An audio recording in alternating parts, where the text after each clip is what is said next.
మన పర్స్లోనో మన bank బ్యాలెన్స్లోనో money ఉంటేనే ఈ లోకం మనకి విలువ ఇస్తుంది. ఎందుకంటే డబ్బు మాత్రమే శాశ్వతం, అది మాత్రమే నిజం. మనీ ఇవాళ ఉంటుంది రేపు పోతుంది అని ఈజీగా మాట్లాడే వాళ్ళు కొందరు ఉంటారు. కానీ అలా వచ్చిపోయే డబ్బులాగా మనుషుల ప్రేమ కూడా ఉంటుంది. డబ్బులు ఉన్నప్పుడు మాత్రమే ఎంత పెద్ద శత్రువు అయినా సరే నీతో ఒక్కసారి నీ దగ్గర డబ్బులు లేవని తెలిసాక నిన్నటిదాకా నీతో ఉన్న నీ ఆత్మీయులైనా, రోజు నీతో గడిపి నీ స్నేహితులైనా, ఆఖరికి నిన్ను కన్నా నీ తల్లిదండ్రులైనా సరే నీకు విలువనివ్వరు. మనీకి ఎంత వాల్యూ ఉంటుందంటే అసలు మనం ఎలా సంపాదించామని కూడా ఎవరు పట్టించుకోరు.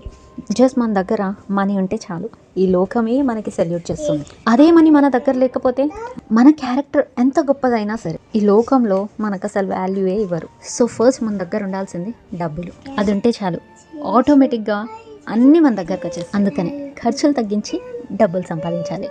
ఎంతమంది నేను చెప్పిన దానికి అగ్రీ అవుతారు? కమెంట్స్లో మీ ఒపీనియన్ షేర్ చేసుకోవడం మర్చిపోవద్దు. ఇంతకీ వీడియో ఏంటంటే, నిన్న ఈవినింగ్ క్లైమేట్ కొంచెం చల్లగా ఉండే అనమాట. సో అందుకని ఆనియన్ పకోడీ చేసుకున్నాము. సో అది మీతో షేర్ చేస్తున్నాను. చాలా క్రిస్పీ అండ్ చాలా టేస్టీగా వచ్చింది. ఈ రోజుకి వీడియో అయితే ఇంతే. మళ్ళీ నెక్స్ట్ వీడియోలో కలుసుకుందాం. వీడియోని ఇక్కడి వరకు చూసారంటే డెఫినెట్గా మీకు నచ్చే ఉంటుంది. సో ప్లీజ్ వీడియో నచ్చితే ఒక లైక్, షేర్, సబ్స్క్రైబ్ చేసి సపోర్ట్ చేయడం మర్చిపోవద్దు. Bye bye.